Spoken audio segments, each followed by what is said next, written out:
empieza a hacer la narrativa y hacer la narrativa y hacer la narrativa. Finalmente monta la historia. Así que las historias no necesariamente tienen que ser como se leen. Por lo tanto, claro, puede haber un historiador que dice, mira, el libro de Reyes para mí no es un libro de historia, porque en la historia se establece que nada que vincule en la historia a un Dios puede tratarse como historia per se.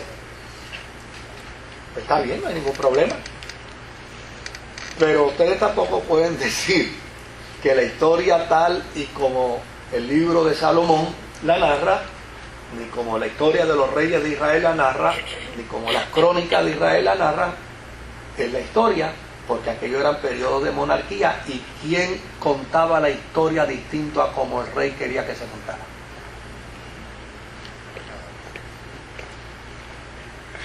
Entonces,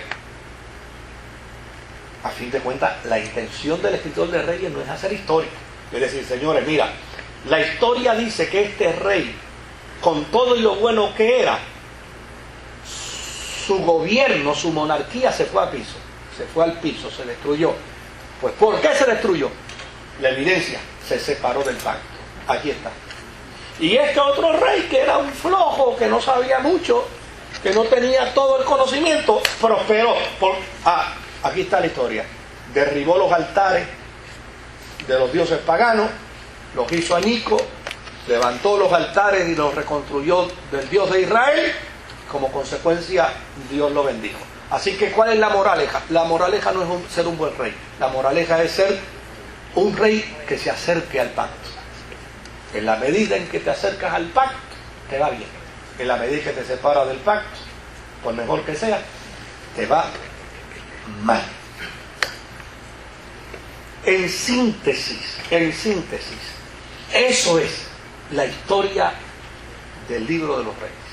Ahora, cuando trabajamos con el contenido, el libro de los reyes comienza matando a David, ¿verdad? El libro de Reyes, precisamente, comienza diciendo que Salomón es el sucesor, que David se muere. Por ejemplo, en el capítulo 2, ¿verdad? Dice ahí, déjalo ahí, en el 1:1, dice, cuando el rey David era ¿qué? Era viejo y avanzado de días, ¿verdad? Ponlo en el 1:1, de nuevo. Cuando el rey David era viejo y avanzado en días, le cubrían de ropas, pero no se calentaba. Perdió la temperatura. El termostato ya no servía. Ya no había forma de calibrar la temperatura del cuerpo. Eso es lo que está diciendo ahí ya o sea, cuando el rey David ni fu ni fuá, ya estaba en las últimas. Entonces el verso 2 comienza diciendo qué cosa, pero no se calentaba. Yo voy a tener que leer de acá. Le dijeron por tanto sus siervos, busquen para mí, señor el rey, una joven virgen para que esté delante del rey y lo abrigue y duerma a su lado y entrará en calor mi señor el rey.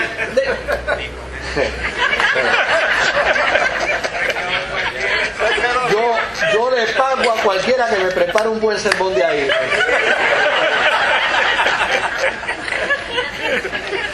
Bueno,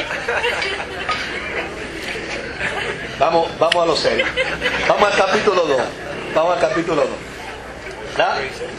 Dice, llegaron los días en que David había de morir y ordenó a Salomón su hijo diciendo, yo sigo el camino de todos en la tierra, esfuérzate y sé hombre, guarda los preceptos de Jehová tu Dios, andando en sus caminos y observando sus estatutos y mandamientos, sus decretos y sus testimonios, de la manera que está escrito en la ley de Moisés, para que prospere en todo lo que hagas y en todo aquello que emprendas. Note bien, ¿qué le está diciendo? Guarda el pacto, para que confirme Jehová la palabra que me habló diciendo, si tus hijos guardaran mi camino, es decir, si guardaran mi pacto, andando delante de mí con verdad de todo corazón y de toda su alma, jamás, dice, faltará a ti varón en el trono de Israel. Muy bien, Primera de Reyes comienza entonces diciendo, cuando David se liquidó, vino entonces Salomón, su hijo. Por lo tanto, del capítulo 3 en adelante, entonces comienza la historia, ¿verdad? Pero fíjense cómo comienza la historia. Salomón hizo parentesco con Faraón. ¿Rey de dónde?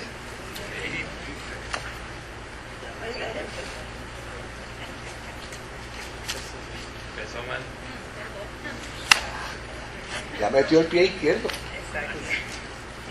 Hizo parentesco con Faraón, rey de Egipto. Pues tomó la hija de Faraón y la trajo a la ciudad de David, entre tanto que acababa de edificar su casa y la casa de Jehová y los muros de Jerusalén alrededor. Hasta entonces el pueblo sacrificaba en los lugares altos, porque no había casa edificada al nombre de Jehová hasta aquellos días.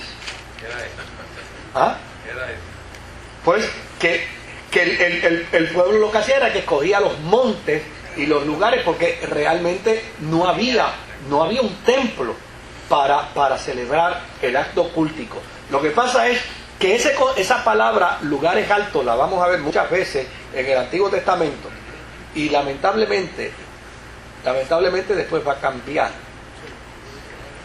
Entonces, cuando se hable más adelante de lugares altos, ya no se va a hablar de la adoración cúltica judía, sino se va a hablar de la adoración de los Baales.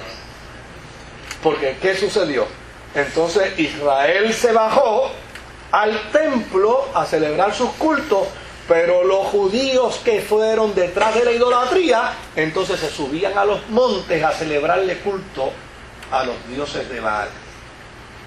Y cada vez que se habla entonces de lugares altos, aparte de entonces empieza a haber esa seria discrepancia. Ahora, hicieron eso.